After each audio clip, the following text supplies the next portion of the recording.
Hare Krishna, everyone. Welcome to this week's edition of the Hare Krishna Project podcast. This is episode number 151.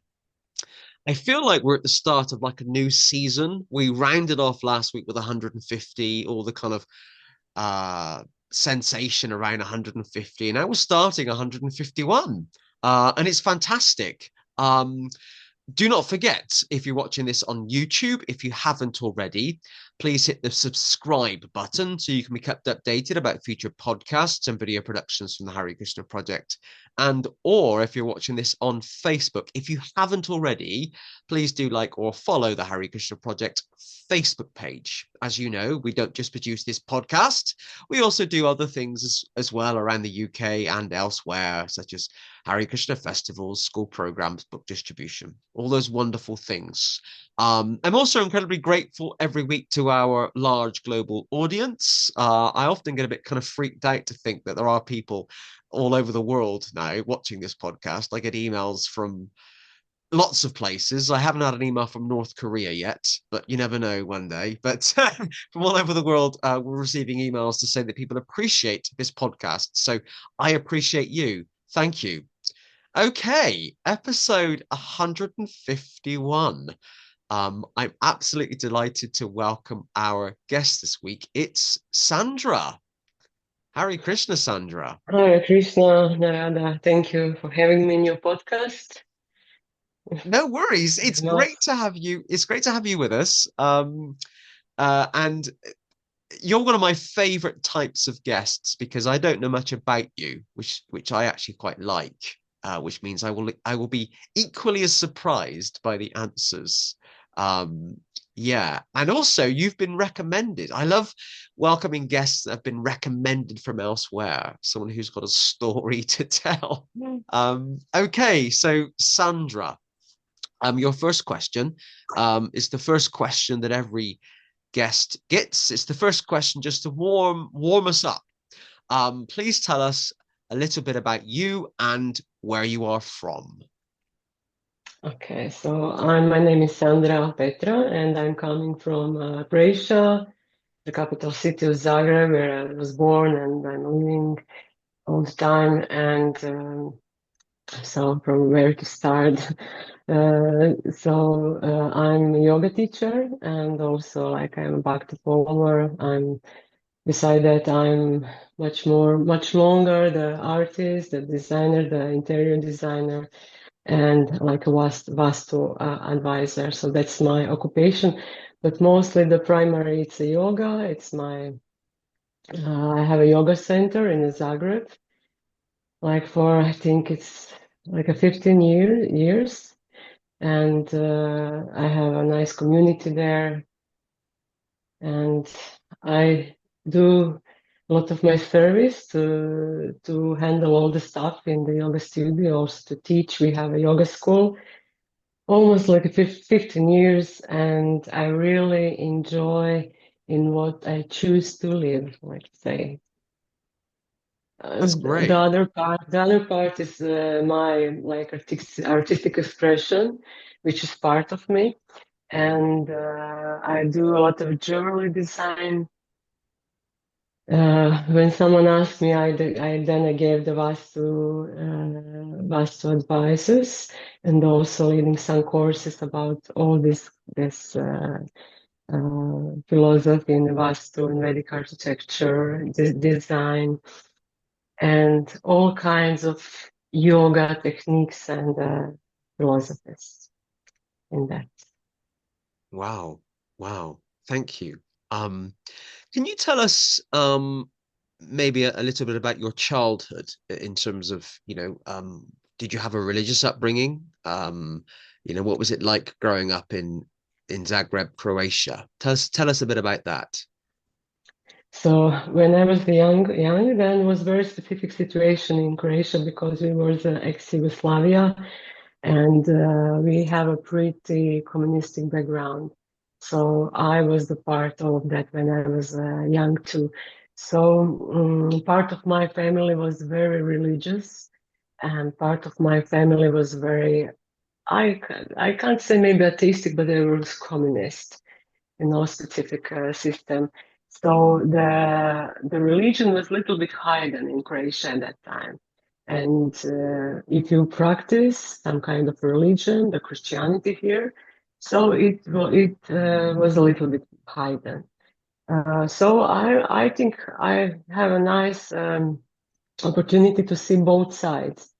I was young, not aware so much of that, but then when I was older, I realized how much that influenced me because I see really both sides. The one who was very specific, very deep religion in Christianity, the practicing all the Christian rules, and the other one who was like very distant from the church. And so, okay, I saw that, experienced that, and somehow I was always on the side a little bit more religious. I was very interested in that. I wasn't passed through some, how to say, um, when they, when you got initiated in the Christianity, I made this very late, also with my brother, like I was 9 years. That was my own wish to go to that process. And so that was the one interesting thing, maybe, for us who was born in this kind of countries.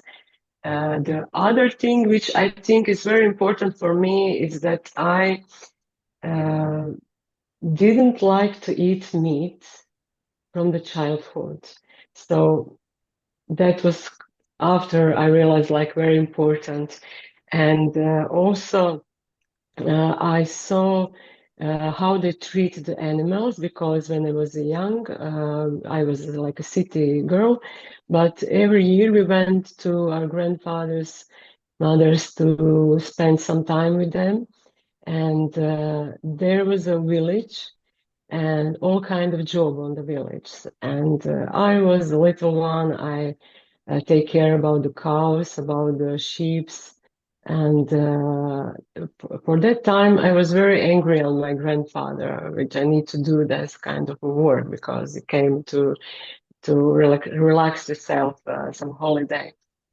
And but after, I was grateful that I experienced that. And also, from one side, it's a love for the animals, and from the other side, I saw how they treat them and they kill them and everything. And that was very traumatic for me at that time. And I didn't like to eat meat. Then I asked my mother. My mother told me when she was pregnant with me that she can't touch the meat. And okay, and so in Croatia, vegetarianism comes a little bit after that. We didn't know about anything about that, and that was very strange for anyone in my family.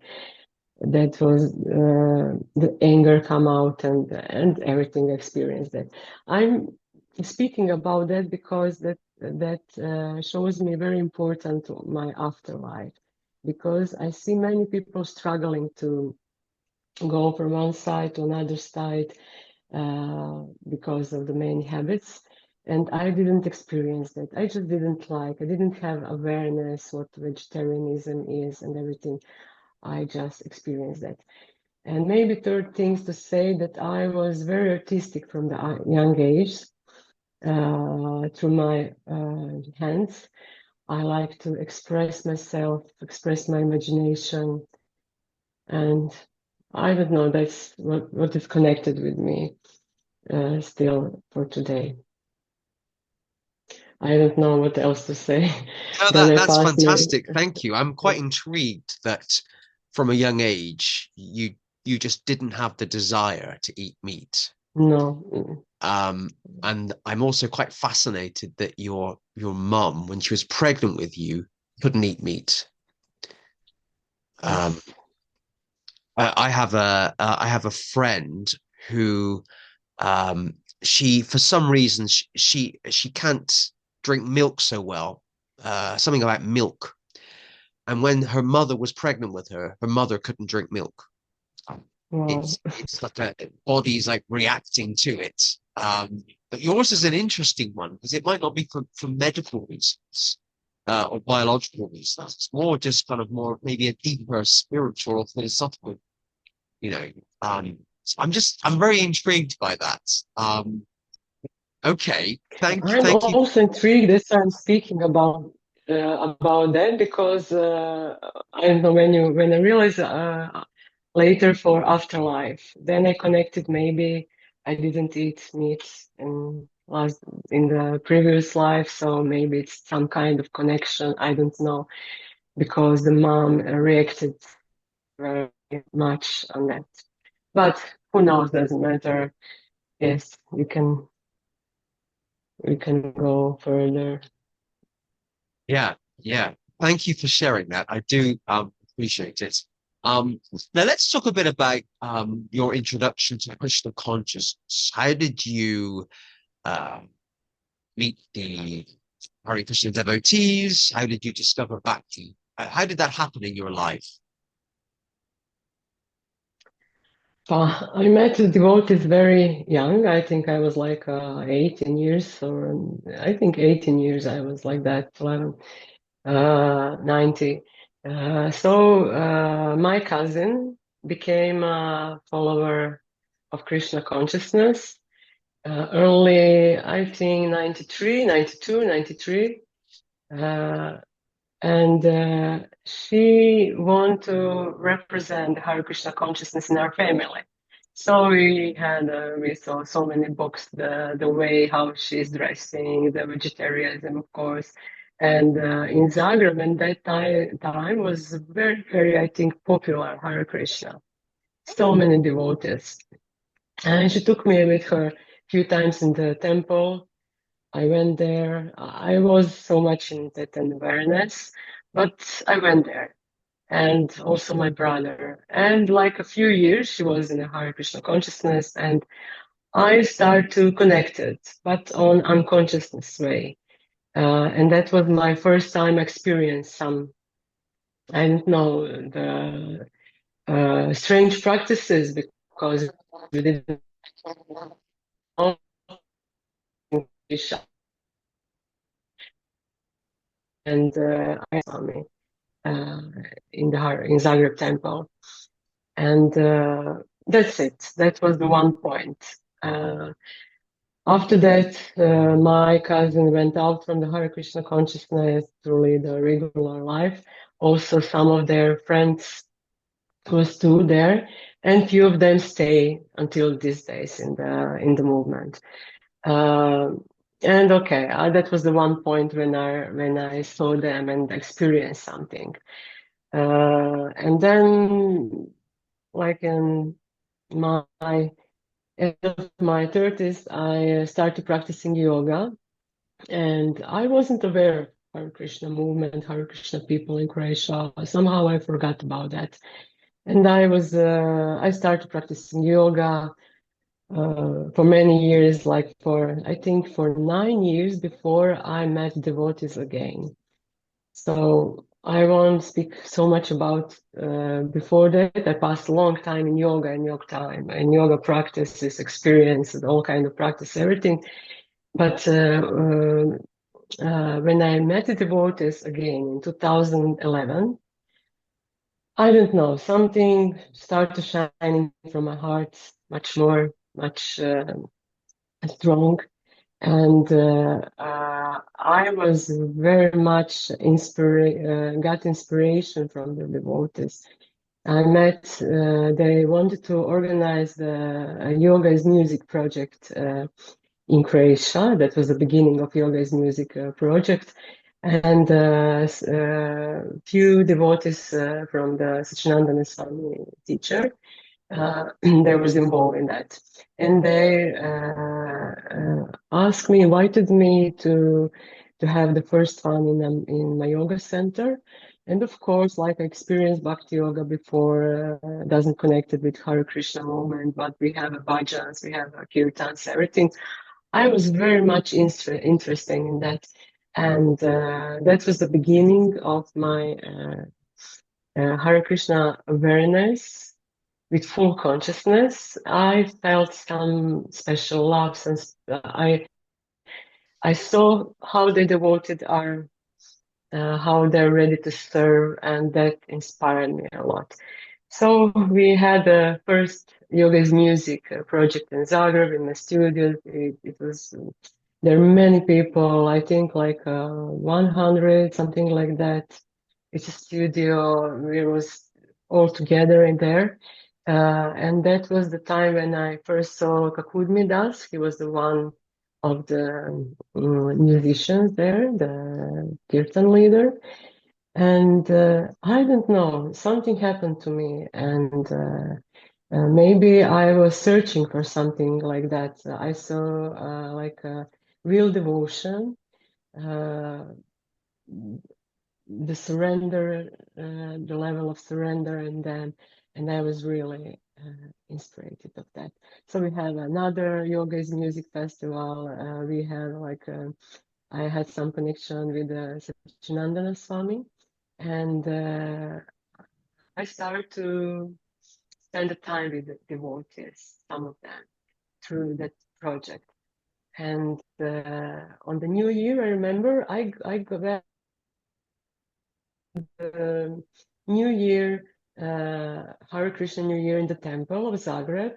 And when I came there, so my circle, I think it was closed. So when I came so long ago, the first time, when I came second time, it was so strange to me. Somehow I realized maybe there's a circle now, it's closed. Maybe I'm on the right place for me. And that was from that time to these days. That was Great. like some of my circle. Wonderful. Thank you for sharing that. Okay, we're probably going to come back to Bhakti Yoga a bit later on. But can you just talk a bit about your general love or your passion for yoga? Um, um, uh, what is yoga? I think you've said you've been running a yoga center for 15 years, which is quite a long time. Tell us about yoga. What is yoga? Why are you so enthusiastic about it? Okay, so I came to yoga um, like I was like a 28, I think. After I used to work like a 10 years very hard in the normal jobs.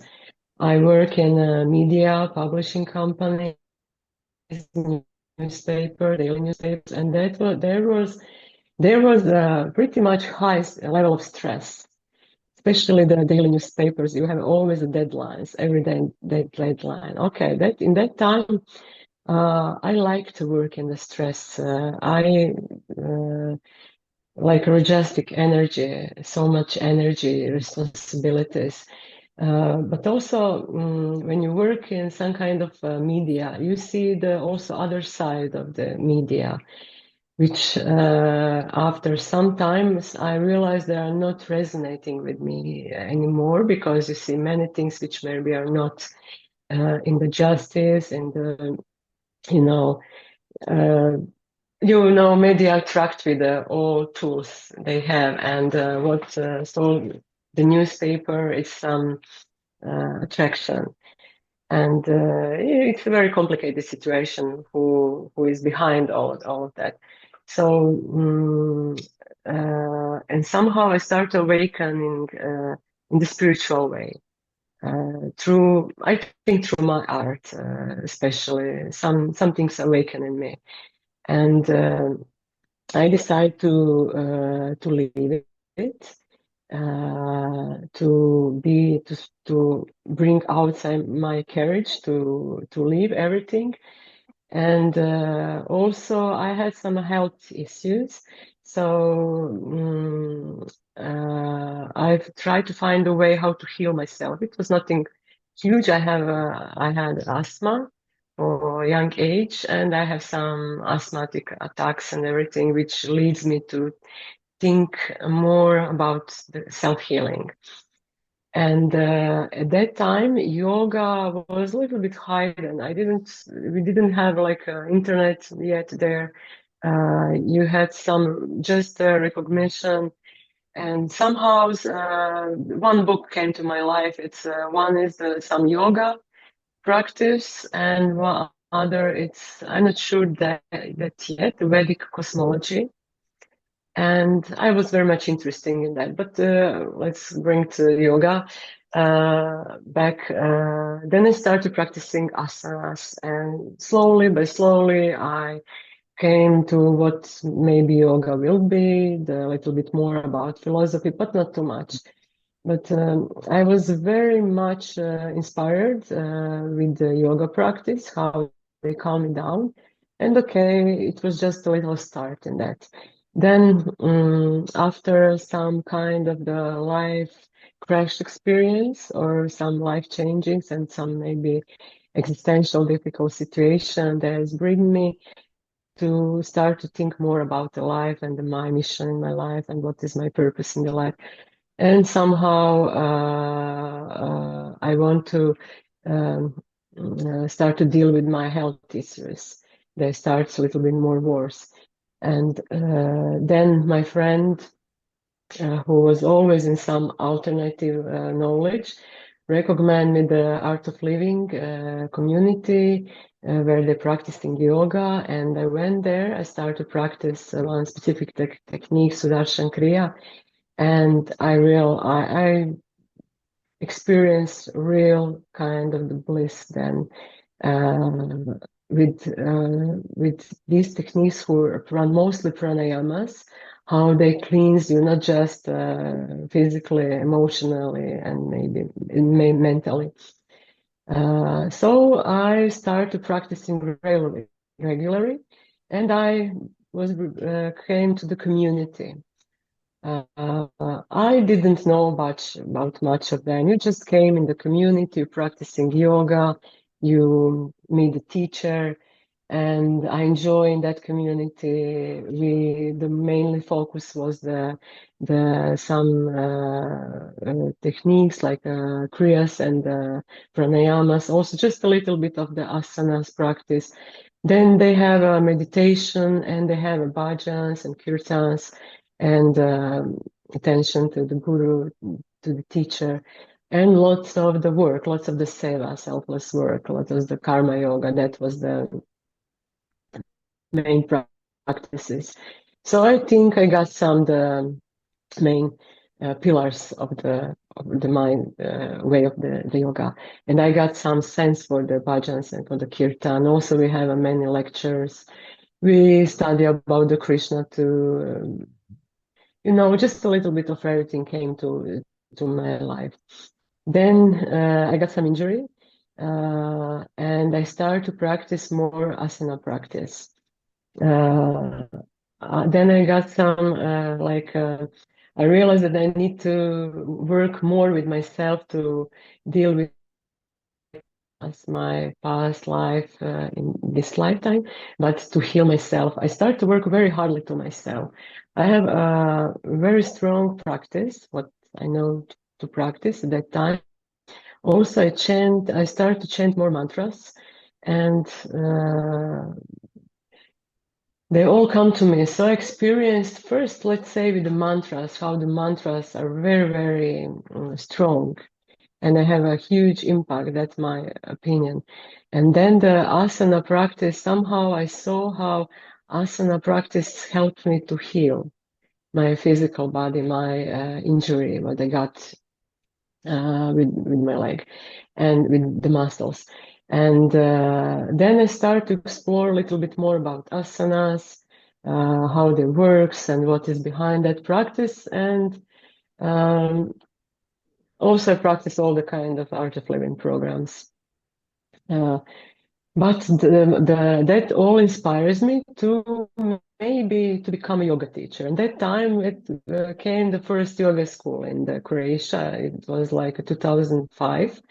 And I always thought I will be the art of living teacher. And okay, I have time for that. Let's try the yoga. Maybe, I don't know, let's try the yoga teacher training. It was somehow interest me. I got some sign for that. And then I started school. I learned a lot in that school, and I started to practice even more the asana practice. And my art of living programs was there, my asana practice. I started to explore a little bit the maybe, let's say, modern yoga. I practiced it for years, some very not say hard work, but a very intense yoga practice like Ashtanga Vinyasa, like a power Vinyasa, like Vinyasa, all kind of modern yoga. And I want to find a teacher there, to have some teacher. So in that time, I went through the Europe. I saw some of the very famous teacher in yoga, but I personally didn't connect it. Didn't felt in my heart. And like I met the Bhaktas 2009, then I bring more devotion in my practice. And I wanted to find maybe one teacher who is connected with Bhakti Yoga and also the yoga. So I found one teacher who is from New York. His name is Sridharma Mitra. And he was the only one who always on his classes had Hare Krishna Mahamantra. And that was attract me even more. And also he is a teacher who leave to us, the younger teacher generations, the huge poster. It's 908 asanas, and then I was always wondering who is behind that poster, who is the man who created that poster. And I saw his humble picture, very humble picture. I don't know, somehow he attracts me. I saw this humbleness and he attracts me. Then I went to New York to share my story. Then I went to New York and he gave a new dimension to my practice with his first word, make each asana as an offering to the Lord. And oh, that was very much touched me because I was a little bit in crisis with my yoga practice because I asked myself, what is the point? Why I'm practicing that? It's just physical, it's just technical. I felt that something is behind that practice, much deeper than just a physical practice. Also, I felt the level of self healing of that practice. And when Dharma said that words, that touched me a lot, and they gave the new view of my practice. And I start to offer every mile of the practice, every asana, everything. And I think from that time I progress even more in my practice because it started to be more deep. Okay. Right. No, So that thank you. was Thank you. Thank you for that. I want to say the connection between Bhakti Yoga and maybe with what we call the Raja Yoga, the asana practice and all the Hatha Yoga practices. So because many people think that it's just a physical practice. You do some fancy poses, you do some acrobatic gymnastic there, but it can be much deeper. So also I learned before Bhakti Yoga even that everything I do, every day I live to offer the God. So that was my, starting of the day for the many years. And bring this in asana practice, which was very nice to remind myself. Mm. So that is like the connection between maybe the Krishna in my life, the Bhakti devotion in my yoga practice. 2009, I opened the first yoga center with my partner, and it was the beginning of everything. Before that, I just was practitioner, just a student of yoga. Like for the 8 years, 7 specifically, very strong personal practice. And I even didn't think about much to be a yoga teacher. No, I want to help someone, but who knows when will come. I wasn't so much in that. I enjoy my practice. And when I opened my first yoga studio, everything's blooming from that time. So I passed through many things. So it's one thing is to be yoga teacher. Other thing is to be the managing all the studio, and all kind of the teachers came there, the public, the people who came there. I experienced really a lot in this 15 years. I'm involved with every day, every time. No weekends, no free times. They always open to people. You always work something. And then I was very grateful that I learned a lot in my regular job before I went to yoga, because all the tools and all the things I learned there, I bring to my management or whatever I do, from the graphic design to the administration, everything. So the one part is to just to be yoga teacher, come to the class, be with the people. Other thing is to work everything, and I'm grateful to deal with all these things. I had many different kind of teachers in the beginning. I organized a lot of the events, a lot of uh, the things and what happen in my studio. Not just from the yoga, Raja Yoga, but also for devotees. And in that time, I met my future husband, Kakudmi Das, and I was very much inspired about the Vedic knowledge.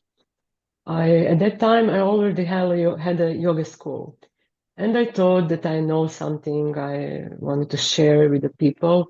But when Kakudmi came to my life, I saw, oh my God, there is so much more which I don't know, which I need, what I need to learn. I was start again to be much more uh, connected with the Vedic knowledge on devotional way, on the Bhakti way, and I like it a lot. And that was the beginning of my deeper knowledge, learning about the Vedas. Um, it was there. Kakudmi have a huge knowledge, and he helps me a lot to understand so many traditions in yoga, so many paths in yoga. You need to decide for one path. You know the meaning, the much deeper meaning of the have a teacher in our lives, someone who guides us, who passed away before us, who leave everything material behind uh, them and live to serve us. Um, so Kakudmi really helped me a lot with all the knowledge, and I'm honored to have him like a husband to learn each day, and uh, that was very nice to happen in my life. Hmm. So then I started to went more in work more with the devotees on some project, or just went to the temple. No, like everyone here. Hmm. Thank you for sharing that. And I was wondering whether you were going to mention your husband or not. Yes, I need to. So now that you have, I feel that I could also drop his name into the conversation. So just so everyone is aware, Sandra's husband, Kukudmi, um, Prabhu, appeared as a guest on this podcast, maybe 20 episodes ago or 25. I've forgotten the number, I have to admit, but it wasn't that long ago, maybe 3 months ago. And he also, I remember very well, he also talked about kind of self healing through devotional yoga. In fact, most of the podcast was about kind of self healing. And I just kind of, his whole podcast flashed before me as soon as because you mentioned that about 15 minutes ago. You talked about, you needed some healing. So you started yoga. And literally at that moment, his whole podcast flashed before my eyes. So it's fascinating, this whole thing about self-healing through yoga, and how we can use the kind of yogic process or processes to I want to use the word restore us, so yeah, thank you for sharing that. Can you tell Maybe to us? answer, yeah, sorry, Yeah, no, maybe go to ahead, answer please go ahead, what go ahead, go yoga ahead. is, I didn't, so like you say, the process. So I think the yoga is before all the process to heal us on every level, and also to bring us back to the God kingdom, and to connect us again with our soul, with our the God consciousness, divine consciousness, and the tools are helping us. It's so many tools, so many techniques, practicing, and tools helping us to come at that point. And when we connect more and more with the divine, with the Krishna, with the God, everyone call it, however call. So then yoga become the state of consciousness. You start more live day by day in that consciousness. Mm. So the one side, it's process, it's the self-discipline, also the process of purification and also joy, to have Mm. more smile in our lives, to be more happy. Yeah, I love to hear you say that because I often joke, and it is a joke, but there is also a serious side to it. But I often joke that the Hare Krishnas are probably one of the most miserable groups of people I've ever met. We've all met them. The devotee that just doesn't smile. They're like never smiling. And I'm thinking, why are you practicing Bhakti yoga and you're not smiling?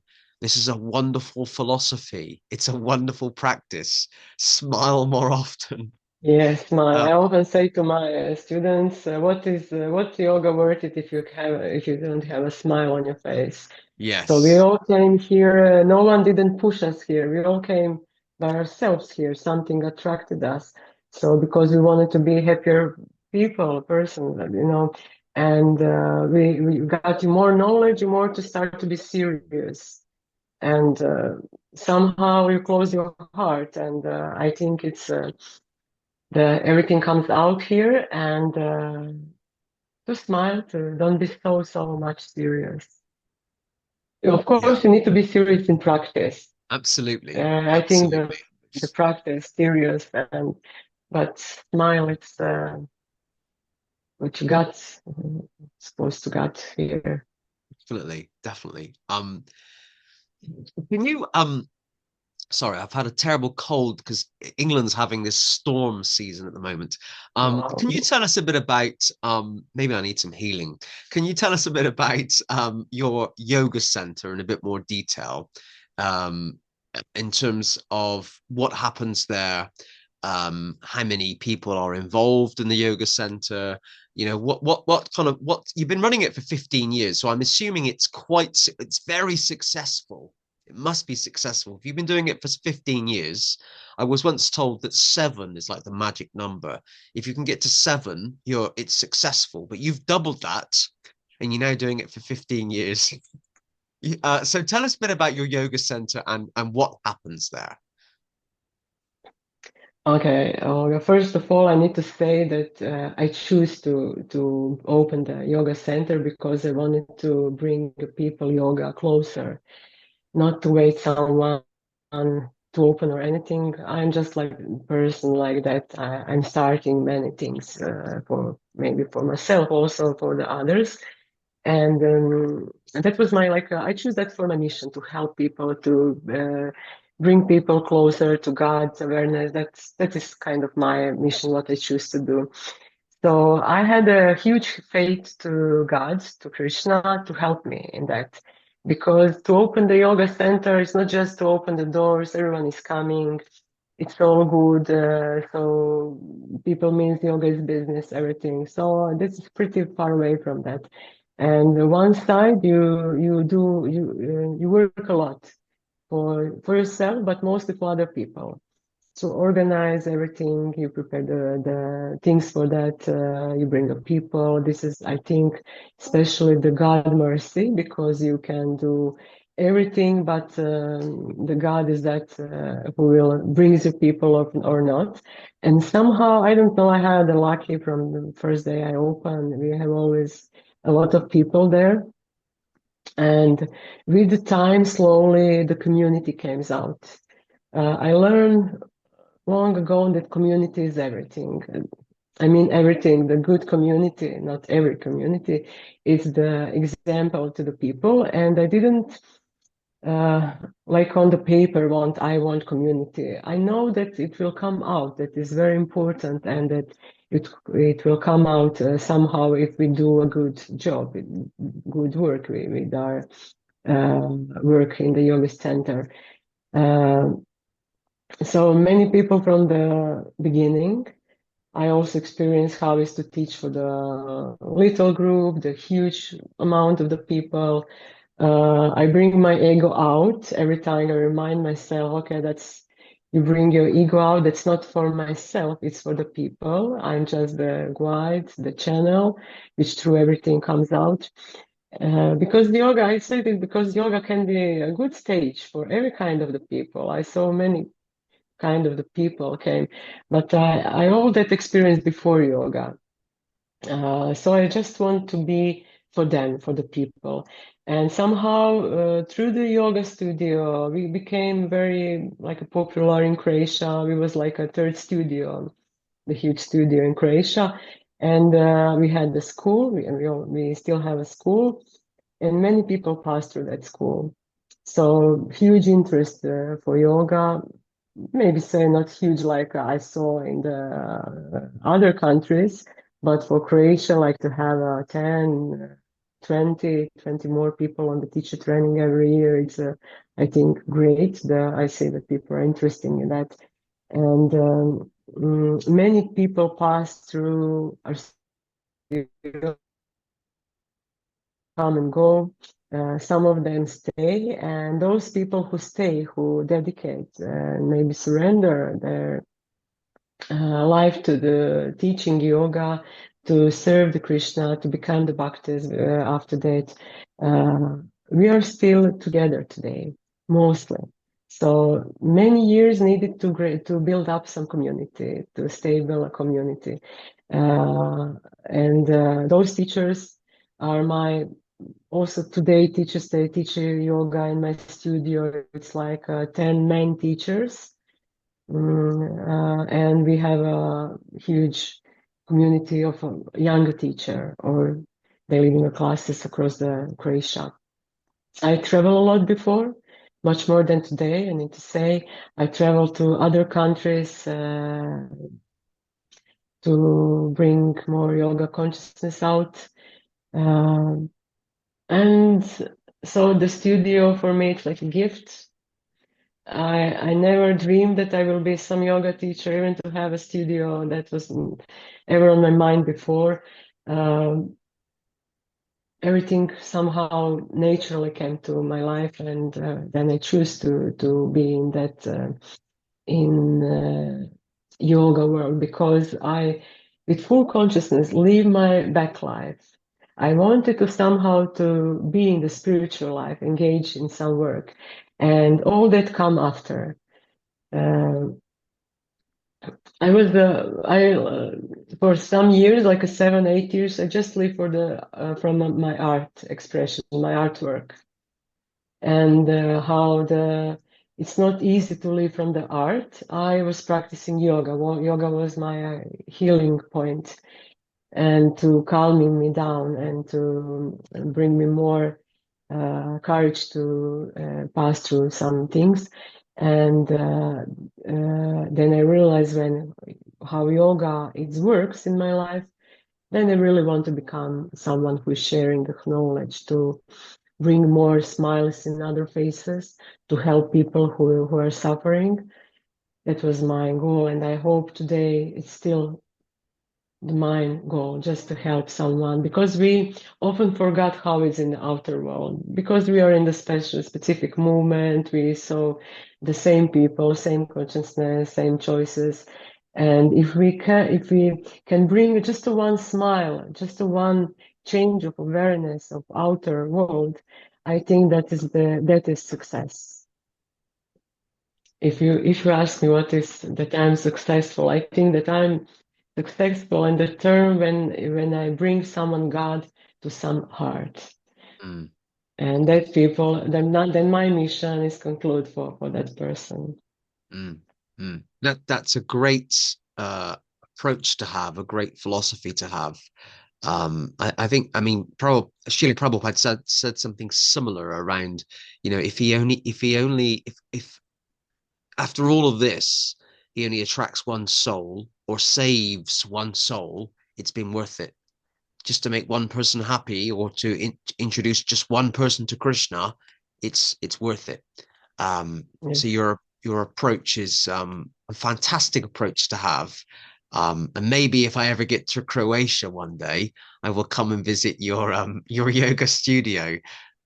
It sounds fantastic. You are Thank you. also an artist, in the traditional sense of the term artist. Um, um, Tell us a bit about that. Tell us a bit about your art. Um, what kind of art do you do? And what is it about art that inspires you? The art expression or some creative work, I think it's a part of my childhood and so on. All my life. So I always need to find to express myself somehow, and I try to find a way.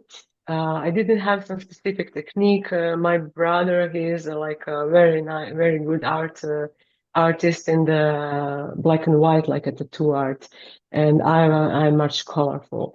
But he helps me a lot to with some techniques, with some directions, And I didn't have for many years some kind of didn't find material which will be my main uh, tool for expression.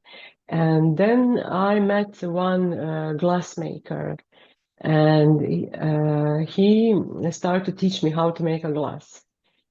And he was so much fell in love in glass, and he was one of the best Croatian glass maker with a huge factory with the glass. I had everything there to learn, and he brings me some love for that material, and I start my expression through the glass mosaics and the mirrors. That was like for 70 years, my main occupation through the glass. I made some jewelry with the glass and everything was with the glass. I made a lot of mosaics about also spiritual themes, and that was my expression of myself. And like I start very young to awake some spiritual awareness, I express mostly my spiritual imagination. And all of my works had some names, specific names. And then I start to become more interesting in symbols. I explore the symbols through the native civilizations, also some Vedic knowledge. And that was my expression, mostly some spiritual experiences and symbolics behind that. Because the symbols are very simple mostly, but they hide so huge message, and they have an impact to the psychology, the consciousness. Then I had some of the galleries in Croatia and Zagreb, and I was in one group of the people. We have the galleries in the Dubrovnik, and I was so much in that. But then I start to injure myself because when you work with the glass, it's a hard work. And in the meantime, I was finished the school for the interior design. Then I start to explore the Vastu interior design, Vedic architecture.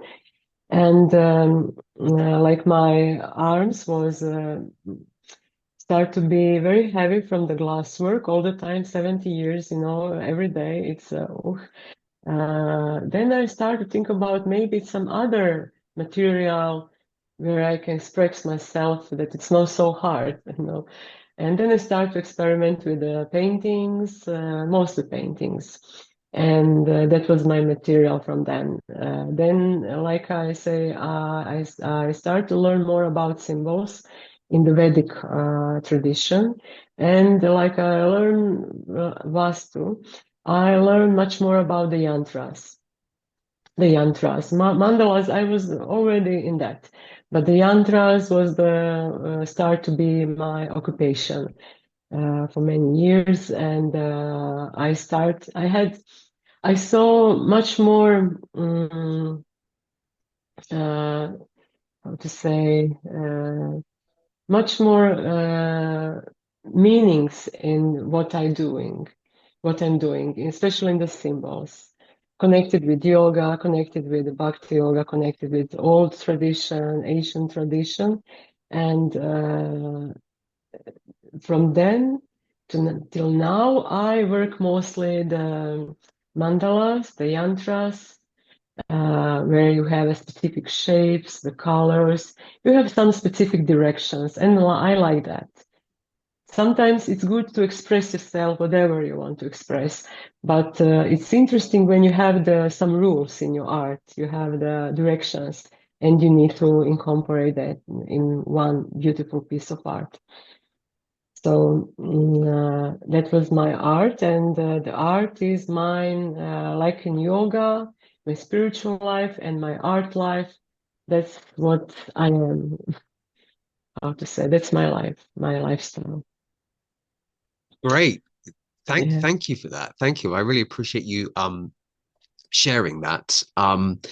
It's always encouraging to see devotees using their skills and their talents and their interests to serve Krishna. A lot of people think that Krishna consciousness is about kind of giving everything up, just give everything up, abandon everything. And yes, there are certain things that we really shouldn't do or we should try not to do that are not good for our spiritual lives. But actually, a huge part of Krishna consciousness is about just adding Krishna. It's a huge part. And it's about dovetailing and rechanneling or refocusing our interests on serving Krishna. Rather than serving ourselves, we serve the Lord and serve devotees. And I think, or I'm quite confident that you've done a really good job at that through your yoga school, through your art, and the things that you do there. Um, what advice could you give to other devotees who I guess are struggling to find their place in the Hare Krishna movement? A lot of us, including me when I first joined all those years ago, there is an element of wanting to conform. And yes, we need to conform to something. We should follow um, the teachings and the culture. Um, but ultimately, a lot of devotees will be struggling to fit in. How can I fit into this movement? How can I find my place? What advice could you give to those types of devotees? Okay, so I can speak from my own experience, and of course, and so it's many different kind of us. So we are all people. Wherever we go, we have some background, we came some spiritual community. And I think this background it's a little bit it's important because we have some skills, some talents already. But all kind of mental activity in the people. Some people are much more clear, much more stronger. Will some people, many kind of people, and I think it's very important to have some mission in all of that part. But many people maybe are this mission is not clear to everyone, especially in the beginning. Like you say, you want to do something, but you all still don't yet don't know what to do. So I think the wish is already here, and if you are honest there, and if you really want to serve somehow, that the mission will come out. So the primary mission, I think, from all of us is to bring Krishna in their hearts, in their lives, to change their lives, that they change their lives, and they start to be more happy in their lives. So Then when we got the mission, what is your mission? Then so slowly the visions came out, how to do something, to get some inspiration to do that. And I'm sure you will get some inspiration if you listen, if you are calm, if you listen, if you are connected with the Krishna. And then when you got some visions, then you start to use your talents, what you know to do the best.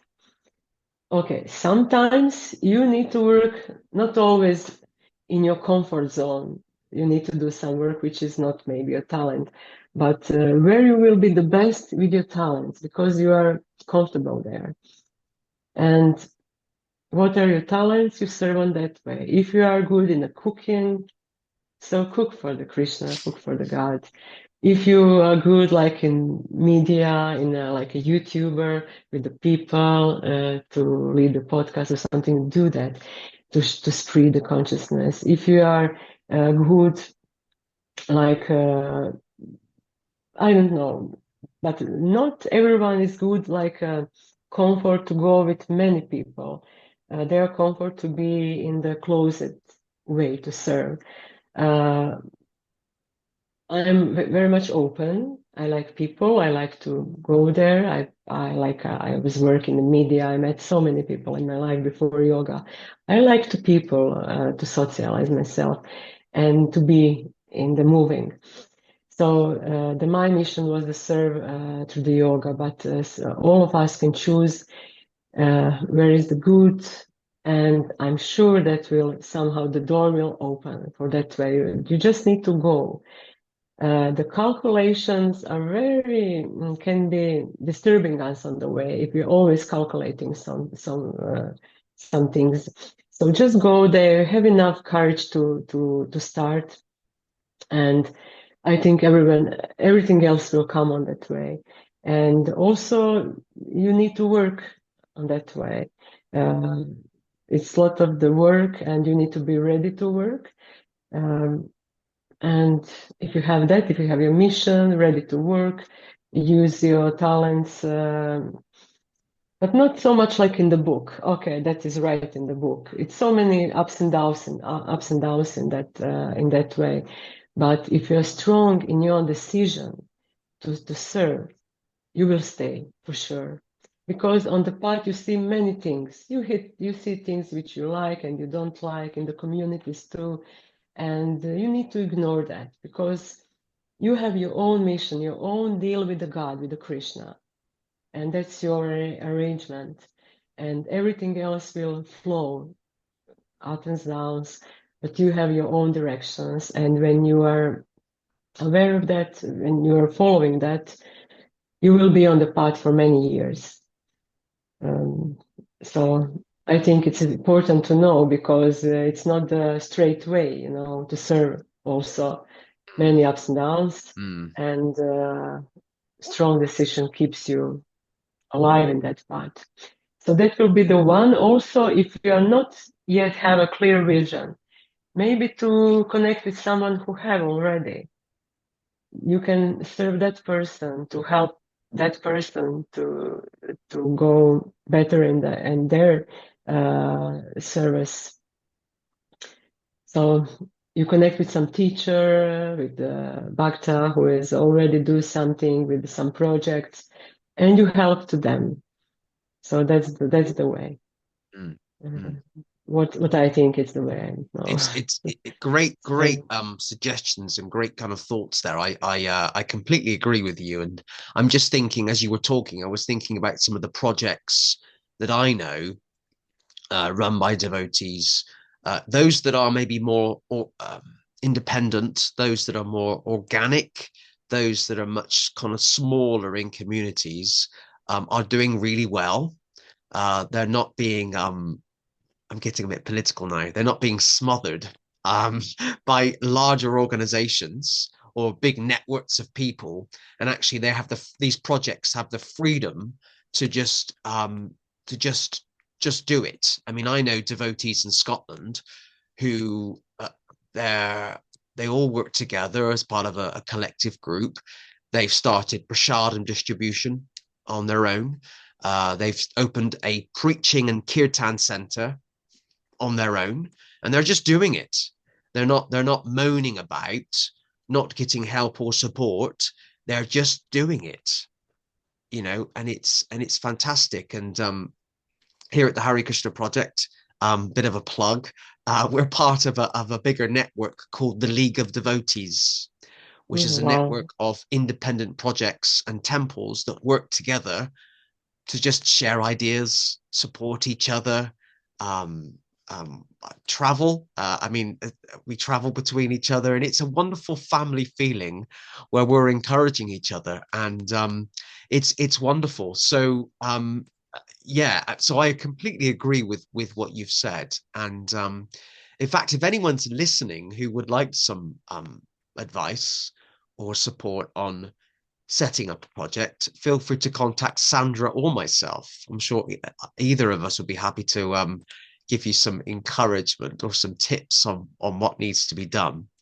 Um, okay, so one kind of final question um, is what are your thoughts on how we can attract more Western people to Bhakti yoga?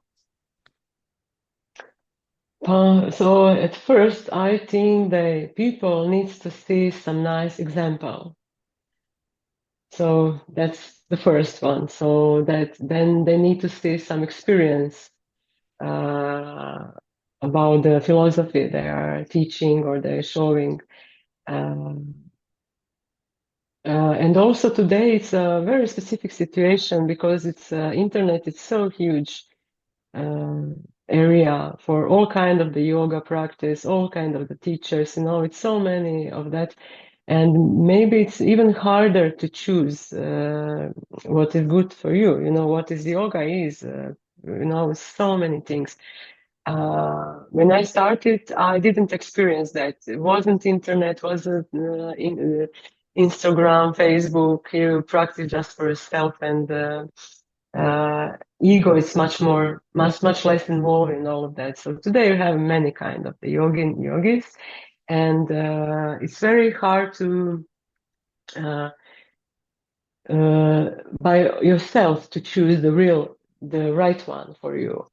Uh, Also, the yoga came from the street. People see some yoga studio or something, they came to the first class of the yoga. They doesn't know anything. So I think it's important for us who are staying like on that bridge or the first line, I'd say, on that people, that we make for them some good impression. So you cannot fake that, you need to be natural. What you live, you need to have a natural smile, not a fake smile, because people recognize that. And slowly people will start be interesting.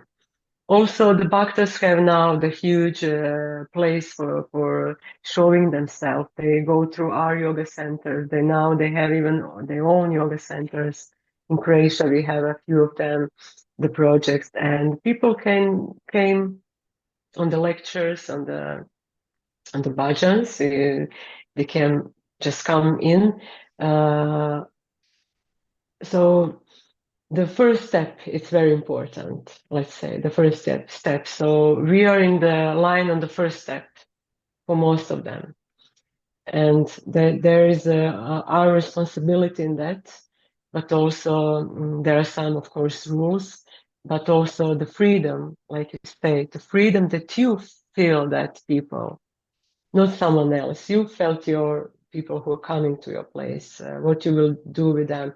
And one very good impression for me was the Kala Desha Patra, the time, circumstances, and the people who are teaching. So uh, you can have like a huge knowledge, but very important is to whom you gave that knowledge, on what level the people are.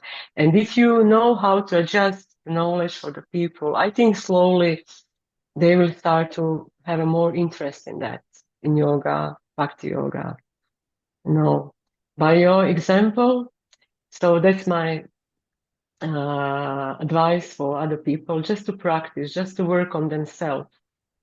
Doesn't worry about too much uh, uh, what they will do on the beginning, just to serve, to work on themselves and everything. The Krishna will give them inspiration to serve even more. So just do your work, and like they say in the karma yoga, just do your work and everything else will come. So that's my advice. And we have like any when you combine a yoga practice with a bhakti yoga practice, it can be a long period of the time. I used to practice like all practice like a 4 hours. We call that like a full-time yogi. Full-time yoga, it means you have less activities with the family, and you have a time for that. But today many people doesn't have time. They work normal jobs, they work jobs, they have a families, they have so many duties through the day, and they don't have so much time to do. So to give them practice a little by little, not overdose them with the practice at the beginning. Not everyone, some people need that, but mostly people need something just to start. And then when they start through the years, maybe months, maybe days, they will go deeper in the philosophy and the connection with the yoga. Mm, I don't mm. know if I answer correctly, but You did, and I was just yeah. thinking actually, kind of a supplementary follow-up question. In terms of your yoga center, how well are you doing, or how I don't like to use the word successful, but I can't think of any other word. Okay, let's just ask, how are you doing with attracting people off of the street and indirectly introducing them to bhakti yoga? Okay. How's that going? So mostly I'm doing the more stories through the yoga nidra practice, through the meditation practice. I'm also teaching about all that things, and especially when they come on the school of yoga. Because when they come, it's not just for yoga teachers school, it's for everyone who want to learn more about yoga. And because then you have a time, you can spend more time with that person. At usual yoga classes, you don't have a time for that. You have a yoga class, you have the techniques, some of the speech, but it's not you don't give the lectures, you gave the yoga class. And people who start be more interesting, they come to the other practices like pranayama, yoga nidra, meditation. And there I can express myself more. I can touch them. I don't know. I like to speak about that. That's my expression, my mission and expression. And then you see how people change. When you touch them hard to the heart, you see that, you feel that. And some of them who start to be more interesting in all kind of philosophy and experiences, they start to asking questions and connected with on that level with me more. Then I speak much more about the bhakti yoga. I'm very open about that. And I told them which direction where they go to have a the practice, the philosophy. Mostly I send them to Kakudmi because he have every week the lectures in our center. They can go to the temple experience. There are so many bhaktas in Croatia where you can send today. Then because we are all different kind of persons, same attracting same, So maybe I won't be for someone, but I will send them to someone else or to someone who knows much more than I do. I'm like a follower. Then I send them to the real teacher, like a Kakudmidas, and that's my mission. Is qualified. And many of them are the Bhakti yoga followers and the yoga teachers in the same time. And I think it's very nice because they can have their missions through the yoga classes and the yoga community to share the bhakti awareness. Because we need to be there, we need to share. If we don't, who will? You know, I always think like that. I need to do something. I can't wait someone else to do. if I think it's important for my case, what is my mission. Uh, so slowly the people start to be more interesting. And when they come to the Kakudmi or the temple, if they start to practicing a Maha Mantra meditation, so that's it for me. I can just support them in the further way, but that's it for me. And I need to say that many in Croatia pass through that. They start to be bhaktas, devotion. They have devotion service through the connection from yoga. Some of them leave the yoga, just served in the ashram and the bhakti way, and that's the beauty. You can change someone's life. And I'm Great. grateful that Krishna gave me the opportunity Yeah. to do that. I'm not thinking about myself that I'm some huge person or teacher. I'm just someone like a channel for that. And I made a place for them, to people, to connect, to learn, to share, to spend the time together. Mm. Thank you. I really appreciate that. And one of the things that you said that stood out for me, I wrote it down, was that we need to make sure that new people um associate with natural. We need to be natural with people. I mean, another word would be possibly normal. We need to be normal. But when we're meeting, members of the public or people that are spiritually intrigued in the philosophy of bhakti, we just need to be natural with them, not put on a mask or put on an act, just be normal and treat them with respect and love and kindness and care. Yes, that's also my opinion, especially because we somehow in the yoga we are very close to that we want to perfection, and too much rules can bring you away for something. And it's different time today, people will go someone else if you are not available to them. And I will be sorry maybe, because that we need to be in the people, between the people, and really, like you say, you cannot fake. You are what you are. You bring with your experience with yourself. And if they see they work with you, they will start asking, okay, why this person is so much happy all the time? Why is she is so nice, or he is so nice, and they will start to be more interesting. Otherwise, if you are too much heavy, too much closed, you cannot attract, you can't attract the same people like that. That's good. But in yoga studio, you have different kind of people, really different kind of people, and not every one of them will be bhakti yogi, maybe not today, and also not many of them even stay in yoga. Mm, it's just that is not our job to think about that.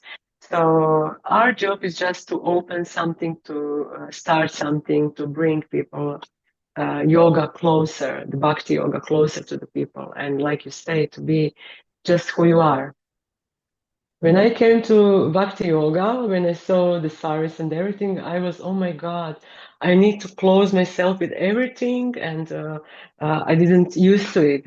I'm normal person, but I like jewelry, I like design, I like a fashion, and I was like, oh my God, I need to bring everything out just to bring the simple everything.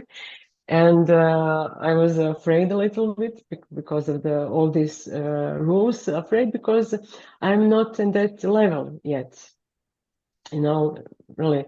And through the years, I realized, especially when I went to the like in New York, where was it's still my like a spiritual home, I would like to say.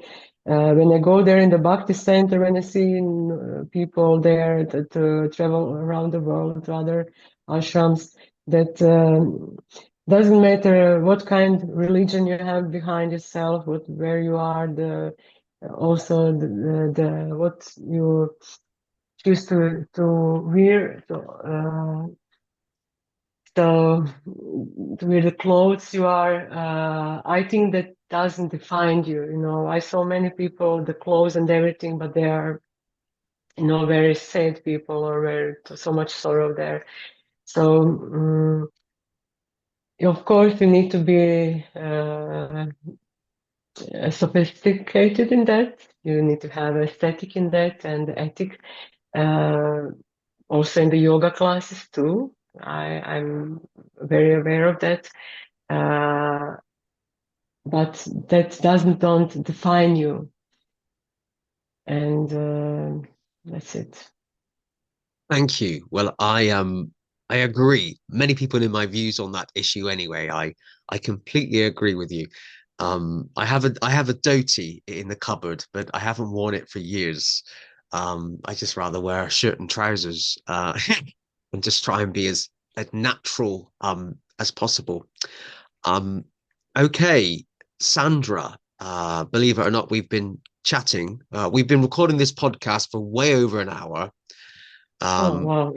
I know. Time does fly. And it's been fantastic to hear your story.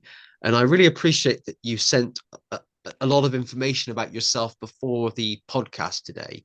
That was fantastic. And yeah, so thank you for that. It's been great to hear your story and hear about how you are um, using your love of yoga to attract more people to Krishna consciousness, how you are using your own skills and your talents to serve the Lord. And also, I mean, we haven't really talked about it from this angle, but you're also a successful businesswoman. You know, your yoga center is a business, and you've been running a business for 15 years, and you're an example of someone who's, in the real world, and serving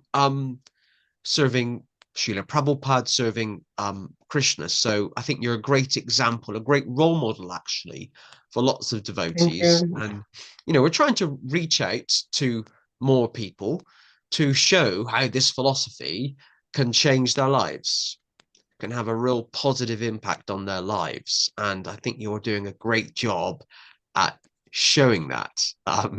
So thank you. Yeah. Okay. I am going to say goodbye to the viewers at home, and then Okay. you and I Thank you can have very a much, Narada. I enjoyed your conversation, and I'm grateful to share some point of view from the yoga, like I said, perspective and this life. Thank you. thank you. No problem at all. It's been great to chat with you. So I'll just say goodbye to the viewers at home, and then stay online in the room. So we'll have a brief debrief after. But I'm incredibly grateful to Sandra for being our 151st guest on the Hare Krishna Project podcast. We're climbing this ever growing ladder. I don't know where we're going with this, but we're at episode 151 and we're climbing up and up and up. So I'm very grateful to Sandra for being our guest this week. Do not forget, if you're watching this on YouTube, if you haven't already, to hit the subscribe button. And if you're watching this on Facebook, which is the other way you can watch this podcast, if you haven't already, please do like or follow the Hare Krishna Project Facebook page. Those are the two ways you can watch this podcast. And via doing those things, you can be kept updated about future podcasts and other things that we're doing here at the Hare Krishna Project. Okay, until next week, I'll see you all soon. Thank you. Hare Krishna. Hare Krishna.